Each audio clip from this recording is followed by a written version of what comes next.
শিলচর।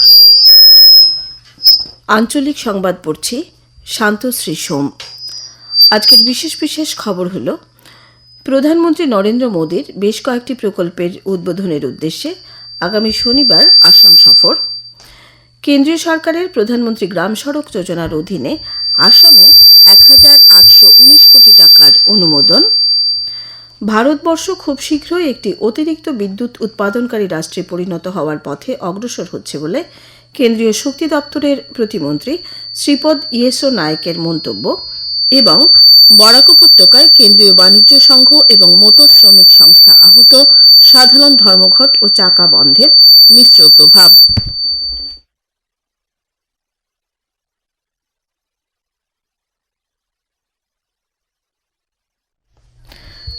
এবারে বিস্তারিত খবর। প্রধানমন্ত্রী নরেন্দ্র মোদী বেশ কয়েকটি প্রকল্প উদ্বোধন করার উদ্দেশ্যে আগামী শনিবার আসাম সফরে আসছেন।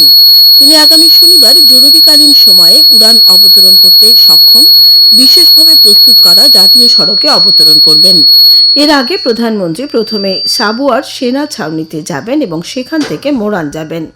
এই জরুরিকালীন অবতরণ ক্ষেত্রটি বায়ুসেনার জন্য কৌশলগত দিক থেকে বিশেষভাবে গুরুত্বপূর্ণ বলে বিবেচিত হচ্ছে। যুদ্ধ অথবা যে কোনো জরুরিকালীন অবস্থায় সাধারণ বিমানবন্দরসমূহ অচল হয়ে গেলে এই বিকল্প অবতরণ ক্ষেত্র সেনাবাহিনীর জন্য ফলপ্রসূ হবে। প্রধানমন্ত্রীর সফরের প্রস্তুতির অংশ হিসেবে গতকাল ডিব্রুগড়ের মোরান ভারতীয় বায়ুসেনার যুদ্ধ বিমান উত্তর পূর্বাঞ্চলের প্রথম জরুরিকালীন অবতরণ ক্ষেত্রে পরীক্ষামূলক উড়ান এবং অবতরণ সম্পন্ন করে। 4.2 কিলোমিটার দৈর্ঘ্যের এই জরুরিকালীন অবতরণ ক্ষেত্রে গতকাল সুখোই 30, রাফেল, তেজস বিমান সহ হারকিউলিস এবং এন্টনফ AN-32 পরিবহন বিমান অবতরণ ও উড়ান কৌশল প্রদর্শন করে। প্রধানমন্ত্রী নরেন্দ্র মোদী মোরান থেকে সরাসরি গুয়াহাটি আসবেন। গুয়াহাটিতে তিনি ব্রহ্মপুত্রের উপর নির্মিত গুয়াহাটি উত্তর গুয়াহাটি সংযোগী কুমার ভাস্কর বর্মা সেতুর উদ্বোধন করবেন। এরপর শ্রী মোদী গুয়াহাটির ভারতীয় ব্যবস্থাপনা প্রতিষ্ঠান IIM এর একটি অস্থায়ী প্রাঙ্গণের উদ্বোধন করবেন এবং কেন্দ্রীয় তহবিলে ক্রয় করা 100টিরও বেশি বৈদ্যুতিক বাসের সূচনা করবেন। একই সঙ্গে প্রধানমন্ত্রী আমিনগাঁওয়ে একটি হাইপার স্কেল তথ্য কেন্দ্রেরও উদ্বোধন করবেন। এই সফরকালে শ্রী মোদী গুয়াহাটিতে আয়োজিত একটি দলীয় কর্মী সভায়ও অংশগ্রহণ করবেন।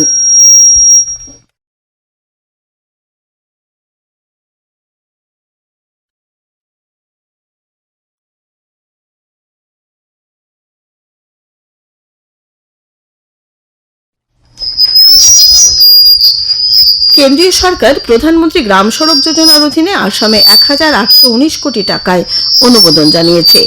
মুখ্যমন্ত্রী ডক্টর হিমন্ত বিশ্ব শর্মা আজ এই তথ্য জানিয়ে রাজ্যের উন্নয়নের যাত্রায় নিরন্তর গুরুত্ব আরোপ করার জন্য প্রধানমন্ত্রী নরেন্দ্র মোদীকে ধন্যবাদ জানিয়েছেন।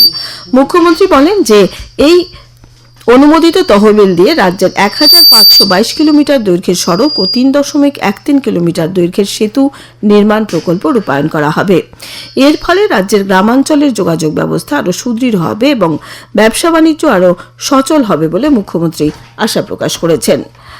ভারতবর্ষ খুব শীঘ্রই একটি অতিরিক্ত বিদ্যুৎ উৎপাদনকারী রাষ্ট্রে পরিণত হওয়ার পথে অগ্রসর হচ্ছে বলে কেন্দ্রীয় শক্তি দপ্তরের প্রতিমন্ত্রী শ্রীপদ ইয়েসো নায়েক মন্তব্য করেছেন। লোকসভার শূন্যকালে আজ এই মর্মে উত্থাপিত একটি পরিপূরক প্রশ্নের উত্তরে শ্রী নায়েক এই মন্তব্য করে বলেন যে প্রধানমন্ত্রী নরেন্দ্র মোদীর নেতৃত্বে 2014 সাল থেকে শক্তি ক্ষেত্রে উল্লেখযোগ্য সংস্কারের সূচনা হয়েছিল। তিনি বলেন যে ভারত সম্প্রতি কয়েকটি প্রতিবেশী রাষ্ট্রে বিদ্যুৎ সরবরাহ করছে। দেশের অর্থনৈতিক অবস্থা শক্তিশালী করে তোলার ক্ষেত্রে শক্তি ক্ষেত্র গুরুত্বপূর্ণ ভূমিকা পালন করে বলেও তিনি মন্তব্য করেন। শ্রী নায়ক বলেন যে আর্থিক অনুশাসনের মাধ্যমে বিদ্যুৎ সরবরাহ ক্ষেত্রকে আরও শক্তিশালী করে তোলার লক্ষ্যে খুব শীঘ্রই সংসদে বিদ্যুৎ সংশোধনী বিল উত্থাপন করা হবে। আগামীকাল বিশ্ব রেডিও দিবস। এই বছরের বিশ্ব রেডিও দিবসের মূল ধ্বনি হচ্ছে কৃত্রিম বুদ্ধিমত্তা এবং রেডিও। বিশ্ব রেডিও দিবসে এবছরে কৃত্রিম বুদ্ধিমত্তার প্রয়োগের ফলে বেতার সম্প্রচারের ক্ষেত্রে উদ্ভূত সুবিধা এবং প্রত্যাহ্বানসমূহ সম্পর্কে আলোচনা করা হবে। শ্রীভূমি জেলার আনিপুরে গতকাল ভেঙে পড়া সেতুটি আজ পরিদর্শন করেছেন রাজ্যের পশুপালন মন্ত্রী কৃষ্ণেন্দু পাল। তিনি সরেজমিনে ঘটনাস্থল পরিদর্শন করে বিষয়টি নিয়ে পর্যালোচনা করেন এবং ক্ষয়ক্ষতির সামগ্রিক চিত্র সম্পর্কে প্রশাসনের কাছ থেকে বিস্তারিত তথ্য সংগ্রহ করেন। তিনি ভেঙে পড়া সেতুর অবশিষ্ট অংশ দ্রুত অপসারণ করে অতি শীঘ্র সেতুটি মেরামতের কাজ শুরু করার বিষয়ে প্রয়োজনীয় নির্দেশ দেন। এছাড়া সেতুটি পুনর্নির্মাণ না হওয়া পর্যন্ত সংশ্লিষ্ট এলাকার লোকজনের নিরাপদে চলাচলের বিষয়টি নিশ্চিত করতে বিকল্প ব্যবস্থা গ্রহণ করতে সংশ্লিষ্ট আধিকারিকদের তিনি নির্দেশ দিয়েছেন।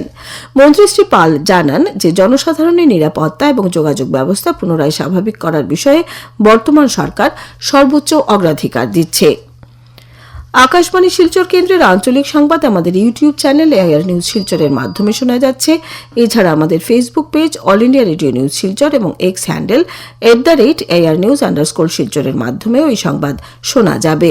খবর প্রচারিত হচ্ছে আকাশবাণী শিলচর কেন্দ্র থেকে।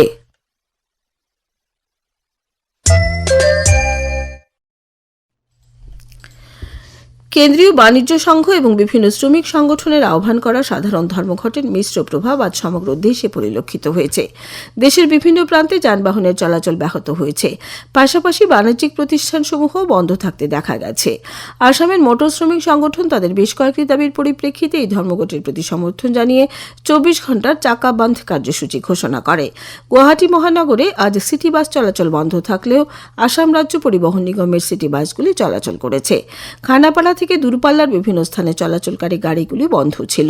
স্থানে স্থানে ট্যাক্সি পরিষেবাও বন্ধ ছিল। আজকের এই ধর্মঘটের ফলে জনসাধারণের স্বাভাবিক জীবনযাত্রা ব্যাহত হয়েছে। এদিকে বরাক উপত্যকায় এই ধর্মঘটের মিশ্র প্রভাব পরিলক্ষিত হয়েছে। কাছাড় জেলার বিভিন্ন স্থানে এর আংশিক প্রভাব দেখা গেছে। শিলচর শহরের central road, park road, club road, Shillongpatti, Janiganj হাসপাতাল রোড, নিউ শিলচর সহ বিভিন্ন গুরুত্বপূর্ণ এলাকায় দোকানপাট বন্ধ ছিল। বাণিজ্যিক যানবাহন সমূহের চলাচলও বন্ধ ছিল, তবে বেসরকারি যানবাহন চলাচল করেছে। শহরের বেশ কয়েকটি স্থানে পিকেটিং করা হয়েছে, তবে গ্রামাঞ্চলে এই বন্ধের প্রভাব তুলনামূলকভাবে কম ছিল।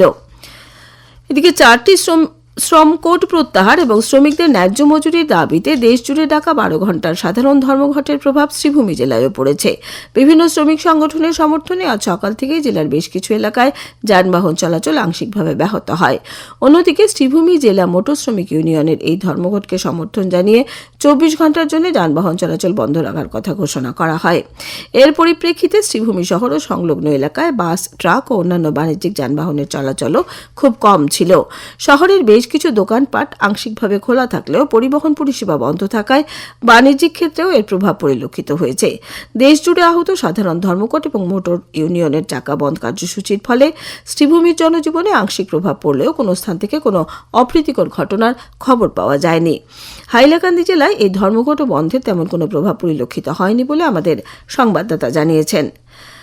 ধলাই বিধানসভা কেন্দ্রের বিধায়ক নিহার রঞ্জন দাস আজ ধলাই নরসিংপুর উন্নয়ন খণ্ডের অধীন বিভিন্ন গ্রামে মুখ্যমন্ত্রী পাকা সড়ক নির্মাণ প্রকল্পের অধীনে 10টি পূর্ত সড়কের ভিত্তিপ্রস্তর স্থাপন করেছেন। প্রকল্পগুলো বাস্তবায়নে প্রায় 12 কোটি টাকা ব্যয় হবে। শিলান্যাস অনুষ্ঠানে বিধায়ক শ্রী দাসের সঙ্গে বিজেপির ধলাই নরসিংপুর মণ্ডল কমিটির সভাপতি সঞ্জয় কৈরি, আঞ্চলিক পঞ্চায়েত সভাপতি নির্মলকান্তি দাস প্রমুখ উপস্থিত ছিলেন। প্রখ্যাত লোকসঙ্গীত শিল্পী আব্দুল কাদের বড়ভূইয়া গতকাল শিলচরের একটি বেসরকারি নার্সিংহোমে শেষ নিঃশ্বাস ত্যাগ করেছেন। বয়স হয়েছিল 58। আমাদের হাইলাকান্দি সংবাদদাতা জানিয়েছেন যে সম্প্রতি একটি অনুষ্ঠান থেকে বাড়ি ফেরার পর তিনি অসুস্থ হয়ে পড়েন। আব্দুল কাদের বড়ভূইয়ার মৃত্যুতে বরাক উপত্যকা বঙ্গ সাহিত্য ও সংস্কৃতি সম্মেলনের হাইলাকান্দি জেলা সমিতির সভাপতি ডক্টর ইন্দিরা ভট্টাচার্য, বরাক উপত্যকা বঙ্গ সাহিত্য ও সংস্কৃতি সম্মেলনের প্রাক্তন কেন্দ্রীয় সভাপতি নীতিশ ভট্টাচার্য, লোকসঙ্গীত শিল্পী বিধান লস্কর প্রমুখ গভীর শোক প্রকাশ করেছেন। লক্ষ্মীপুর প্রবীণ নাগরিক সংস্থার উদ্যোগে আজ লক্ষ্মীপুরের খড়িরোল কমিউনিটি হলে সদ্যপ্রয়াত লক্ষ্মীপুর পৌরসভার প্রাক্তন সহসভাপতি মনোজ কুমার দাস ও লক্ষ্মীপুর পালোরবন্দের বিশিষ্ট নাগরিক তথা লেখক এম ভুবন সিংহের মৃত্যুতে এক শোকসভা অনুষ্ঠিত হয়।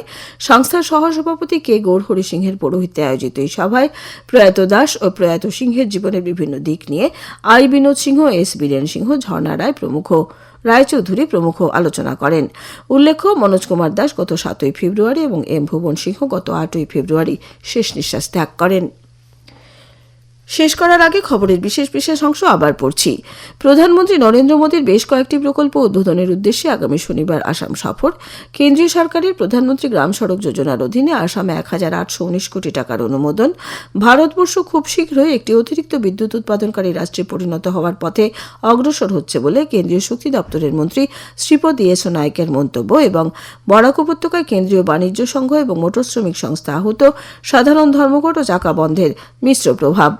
আঞ্চলিক সংবাদ আজকের মতো শেষ হলো। আমাদের পরবর্তী আঞ্চলিক সংবাদ আগামীকাল সকাল 7:35 মিনিটে।